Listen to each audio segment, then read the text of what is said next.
update on the Duo CLI. What I've been working on is to incorporate GitLab Chat into the Duo CLI. Now, as you know, you can configure Duo CLI to use different profiles. So I now have a profile configured called GL, which points to GitLab as the LLM. It has the instance URL, my path, and it also has my project ID configured. So this essentially lets me communicate with GitLab Chat. Now it took a bit longer to incorporate this because GitLab Chat has a slightly different interface as compared to the other LLMs. So the other LLMs expect you to just send the conversational history and get back the new message, and it really acts as a completion endpoint. Whereas the GitLab Chat is definitely more involved. It has a GraphQL endpoint which involves mutations, etc. So it's a bit different. So I can just start a chat with GitLab by just saying get a Duo chat and then specifying the profile, just like any other LLM. And now I can say, tell me a joke. Now, because GitLab Chat has some toxicity detection, some pseudo checking on what you're talking about, so it's going to actually give me a response back saying, hey, I don't really respond to things other than DevOps in GitLab. So there you see it says I'm an AI assistant focused on DevOps. So it's got those protections in place. But I can ask it a GitLab question. So I can say, how do I create? So how do I create an issue in GitLab?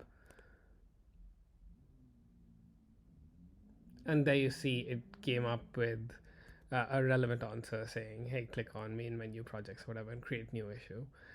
So it gives me the steps needed. So that's really useful.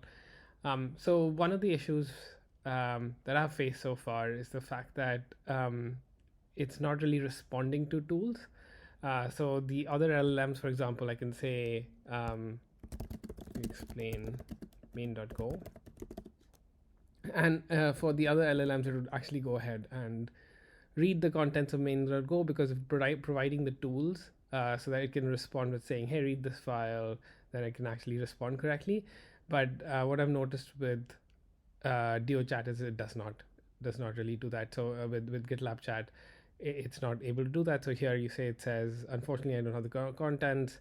I don't have the file contents. You'll have to provide those explicitly. So unfortunately, the tools that are being sent in the chat message are not being used by the LLM. So that's one of the issues. The other issue is the fact that if I, for example, run explain, so if I say Duo Chat, Duo explain, and I say main.go and I give it the profile, and I'll run it with the debug flag so we can see the conversation going on. So here we say, hey, could you explain this file? Here are the contents of the file. If you want to read any other file, let us know. As you see, Duo Chat will respond, so it'll give a full explanation. But unfortunately, because we ask, you'll see in the prompt that we ask the prompt to respond in a particular JSON format. So it's not able to format the responses as we wanted. So at the moment, Duo Chat will just keep responding, but will not format the response properly. So it's all invalid JSON that's being sent, and so we can't really parse the response. So that's one of the issues that I'm facing as well. So that's Duo Chat with GitLab. I'm still working on trying to figure out whether I can format responses and whether I can make it listen to the tools that are being sent so that it can respond and look at local files and things like other LLMs like Claude can do.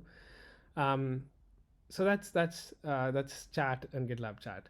I also want to quickly show you another functionality that I'm working on called Duo Draw. So I'm a pretty visual person, so I really like to visualize the code that is being written, and Duo Chat can really help me do that. So if I say Duo Draw, I can actually point it to a file. So I've got this little file called account.go, and actually I'm going to just pipe it to pbcopy so I have it in my clipboard. So that ended, and I can actually go paste it. So it creates a mermaid diagram, and I can actually paste it. And you see that was actually a struct. Let me just show you what that actually looked like. And so it is a bunch of structs, count, contact, relationship, order, etc. And it was able to format those structs as essentially a diagram. So it could show me it created an entity relationship diagram here to show me the relationship between different entities that were in that particular diagram. Now, what I could also do is I could specify a type of type of chart I want to draw. So I could say I want to see main.go, but please draw me a sequence flow, right? So I passed the flag type sequence, and it's actually given me a sequence flow now. So I can paste that, and you can see it's gone ahead and it's created a sequence flow. So I could create different diagrams. I could create flow diagrams or class diagrams or any of those as well. So that's it. Thank you for listening.